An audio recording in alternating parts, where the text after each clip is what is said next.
എഡിഎമ്മിനെ വിളിച്ചു, തഹസിൽദാറെ വിളിച്ചു, പിന്നെ അദ്രാമീസ് പിന്നെ സെക്രട്ടറി വിളിച്ചു, ഷമീമിനെ വിളിച്ചു, എല്ലാവരും വിളിച്ചു. അപ്പൊ ഇന്നലെ തൊട്ട് അവസാനം അവിടെ 14 ബർത്ത്ഡേ വെച്ചിട്ട് കുറെ കുറച്ച് ക്ലീൻ ചെയ്തു. പക്ഷെ അവർ പൂർണ്ണമായിട്ട് ആയുധമില്ലാതെ വെച്ച് പൂർണ്ണമായി ചെയ്യാൻ കഴിയില്ല. പിന്നെ അതിന്റെ ഫ്രീലി ഫ്ലോ ഉണ്ടാവുക കഴിഞ്ഞ വെള്ളത്തിന്റെ കാരണത്തിലെങ്കിൽ ഈ സാധനങ്ങളും കൂടെ വന്നാണ് അടിഞ്ഞു നിൽക്കുന്നത്. അപ്പൊ ദാസാറുണ്ടോ എനിക്കറിയില്ല.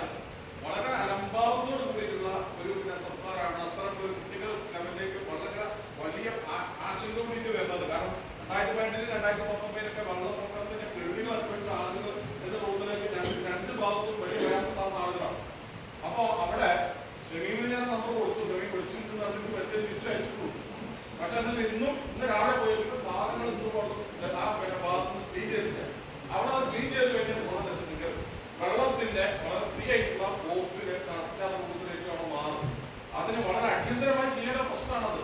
നേരത്തെ തങ്ങൾ നാപ്പാട് ഡിവിഷനിലെ അംഗം പറഞ്ഞതുപോലെ അവിടെ തെങ്ങിന്റെ ഫൈലിന്റെ ഭാഗമായി കൊണ്ട് വെച്ചുള്ള ആ തെങ്ങിനെ മുക്കിയോട്ട് എന്തായാലും അവിടുത്തെ അടുത്ത തടസ്സങ്ങൾ ഇപ്പൊ അവിടെ നിൽക്കുന്നുണ്ട്. അത് അടിയന്തരമായി മാറ്റം. അതിനൊരു ടീമുണ്ട്. ആ ടീമിനെ നിങ്ങൾ വേണ്ട രൂപത്തിലേക്ക് ബന്ധപ്പെടാത്ത പ്രശ്നമാണ്. ഇപ്പൊ രാവിലെ എന്റെ ഡിവിഷനിലൊക്കെ വെള്ളം പല ആളുകളും വൃത്തത്തിൽ എത്തിയിട്ട് രാവിലെ തന്നെ വീട്ടുകാർ കല്ലൊക്കെ വെച്ചിട്ട് അതിന് കച്ചവടത്തിൽ രാവിലെ പോയത്. ഇപ്പൊ മാനിപ്പാടം ഭാഗത്തൊക്കെ നേരത്തെ റിപ്പോർട്ട് ചെയ്തു. മാനിപ്പാടം ഭാഗത്ത് കുറെ വീടുകൾ പൊഴിപ്പിച്ചു. ക്യാമ്പ് അടിയന്തരമായി തുറക്കേണ്ട സാഹചര്യം വന്നിട്ടുണ്ട്. ഇപ്പൊ സെക്രട്ടറി വൈകുന്നേരം വെച്ച് പറഞ്ഞതിനുള്ള ഒരുക്കങ്ങളൊക്കെ നടത്തിയിട്ടുണ്ടെന്ന് പറഞ്ഞത്. അതുകൊണ്ട് ഇനി ഇവിടെ പിന്നെ ക്യാമ്പ് തുടങ്ങിയില്ലെന്നൊരു ധാരണ വെച്ചാൽ കിഴക്ക് ഭാഗത്ത് മഴ പെയ്ത് കഴിക്കാൻ ഉടനെ തന്നെ എല്ലാം പെട്ടെന്ന് ആയിരിക്കും പിന്നെ അറ്റാക്ക് ചെയ്യുക. അപ്പൊ അതുകൊണ്ട് അടിയന്തരമായിട്ടും ക്യാമ്പുകളല്ല സാഹചര്യം ഉണ്ടാക്കണം എന്നുള്ള ഒരു അഭിപ്രായം. അതേപോലെ തന്നെ ആ സാധനം മാറ്റി കഴിഞ്ഞാൽ വെള്ളം വളരെ ഫ്രീക്കുള്ളൂ.